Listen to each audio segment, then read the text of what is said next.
নন্দীগ্রামে আন্দোলনের পর্বে টেলিভিশনের দৌলতে আমি প্রতিদিনই প্রায় এক সময় যেতাম, মানে ডেলি প্যাসেঞ্জার ছিলাম। ফলে কি হয়েছে না হয়েছে আমরাও কিছু জানি, অনেকের লেখাপত্রও আছে।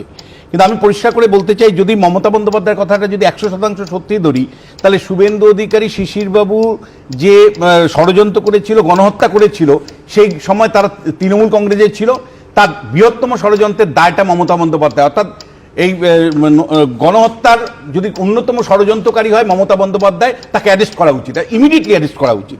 এবং আমি তো বলবো, আজকের দিনে মমতা বন্দ্যোপাধ্যায়ের মানে উচিত বুদ্ধবাবুর মানে ওই যে পোস্টার লাগানো হয়েছিল না, যে ওই কালি ছিটিয়ে মানে রক্তমাখা যে ইয়ে পায়জামা, আমার তো মনে হয় মমতা বন্দ্যোপাধ্যায় অন্তত পক্ষে অসুস্থ বুদ্ধবাবুর কাছে গিয়ে হাঁটু গেড়ে পায়ে মানে প্রণাম করা উচিত এবং ক্ষমা চাওয়া উচিত যে আপনি প্রশাসক হিসাবে আপনি কিছু করেননি, ষড়যন্ত্র করেছিল আমার দলের লোক, আমার নেতৃত্বে।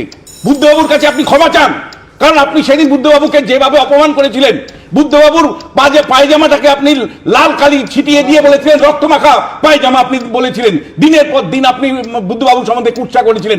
আজকে অসুস্থ বুদ্ধবাবুর কাছে গিয়ে আপনার ক্ষমা চাওয়া উচিত, একেবারে ক্ষমা চাওয়া উচিত। আপনার ক্ষমা চাওয়া উচিত সেই সমস্ত ছাত্রছাত্রীর কাছে, যেই ছাত্রছাত্রীরা দিনের পর দিন ইতিহাস বইয়ে পড়েছে, যে এই মানে নন্দীগ্রামের গণ আন্দোলনের কথা পড়েছে, আপনার নেতৃত্বের কথা পড়েছে, শুভেন্দু অধিকারীর নেতৃত্বের কথা পড়েছে, শিশিরবাবুর নাম সেই বইয়ের ইতিহাস বইয়ের মধ্যে ছিল। সেই সমস্ত পাঠ্যপুস্তকের যাদের নাম আপনারা লিখেছিলেন, তার মধ্যে শুভেন্দু বাবুর নাম ছিল। ফলে সেই সমস্ত প্রজন্মের ছাত্রছাত্রীদের কাছে মমতা বন্দ্যোপাধ্যায় আপনার ক্ষমা চাওয়া উচিত যে আপনি মিসলিড করেছেন। আপনি সেদিন বলেননি কেন ছাত্রছাত্রীকে যে গণহত্যার জন্য আমার দল দায়ী, আমার দলের নেতা শিশির অধিকারী এবং শুভেন্দু অধিকারী দায়ী, সেদিন বলেননি কেন? আপনি কেন সেটা গণ আন্দোলন বলে চালিয়ে গেছেন, প্রজন্মের পর প্রজন্মকে মিথ্যে প্রতিশ্রুতি দিয়েছেন। এবং পরিষ্কার করে বলতে চাই আপনাকে যে নন্দীগ্রামের যে ঘটনাটা আপনি আজকে ধামাচাপা দেওয়ার চেষ্টা করছেন, শুভেন্দু অধিকারীর উপরে বন্দুক চাপানোর চেষ্টা করছেন, সেদিন শুভেন্দু অধিকারী আপনার সবচেয়ে প্রিয়তম ব্যক্তি ছিল। আপনি সেদিন শুভেন্দু অধিকারীকে অন্যতম স্তম্ভ বলেছেন। দিনের পর দিন আপনি শুভেন্দু অধিকারীর উপর ভিত্তি করে মেদিনীপুর জয় করেছেন।